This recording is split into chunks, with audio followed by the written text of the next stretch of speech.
Hi everybody, my name is Mike Brooks, and thanks for tuning in to our Bully Buster tips. These are ongoing tips that we post up here to the internet every now and again, talking about different things, and specifically we're talking about Bully Buster tips. Now, it's the beginning of the school year here, depending on when you're listening to this, but this is always an important topic. We speak to parents all the time about what to do when kids are being bullied. Not only that, but what to do when your kid is a bully.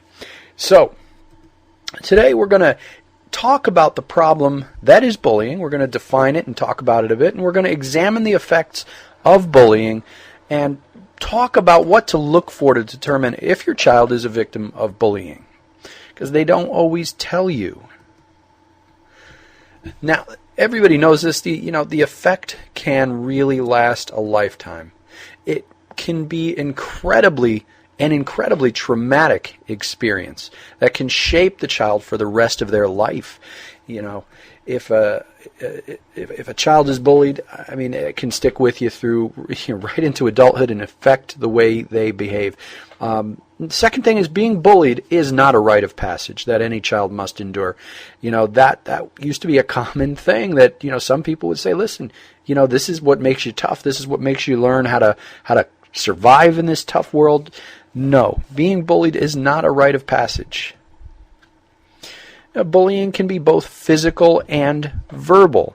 Obviously, if it's physical, we want to make sure we put a stop to that immediately, because that can really, that can be very dangerous. Verbal, I don't want to say verbal is less important than physical, but certainly if there's physical abuse, that's got to be reported absolutely, positively, immediately. Not only are we worried these days about physical and verbal in person, but we're also worried about a new term called cyberbullying.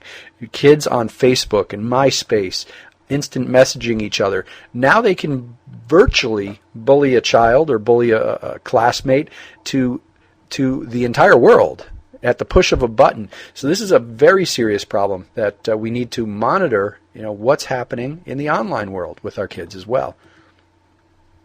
And bullying, of course, can lead to anxiety, depression, and even suicide or violent behavior.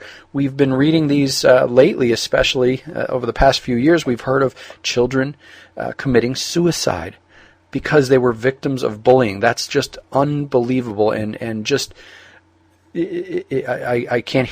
It's unacceptable to think that could possibly happen. Or violent behavior themselves. People who are abused, studies show, are prone to becoming violent themselves. Here's some things that we're going to talk about what to look for. Very important. We want to communicate with our kids, and it gets harder and harder as they get older. If you're a parent of a young child, start right now. If they're 2 years old, it doesn't matter.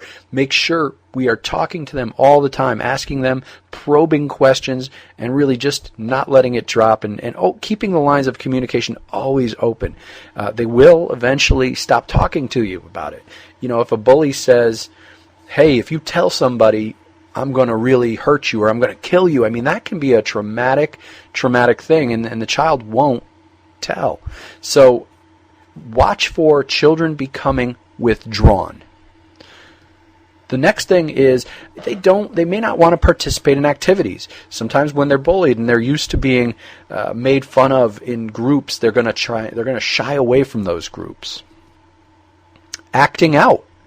Behavioral changes. Are they acting out in situations where they never used to? Exhibiting violent behavior themselves. That's, again, we're looking. We realize that if somebody is abused, they can become abusive themselves. Studies have shown that. Drop in grades. If your child is getting good grades or decent grades, and all of a sudden their grades start going down, that could be a sign as well. Now, of course, all of these can be signs of just growing up. A child becomes withdrawn.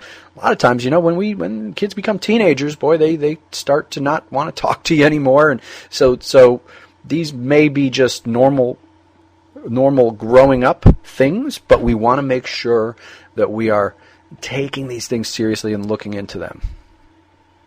Change of eating habits. That's another thing to look for. So that's it for today, folks. I just wanted, this video is nice and short. Want to talk about what to look for in kids, and contact us for more info on this. By all means, we do bully seminars all the time, especially this time of year with it being the beginning of school year here. We're doing our Bully Buster seminars all over the place.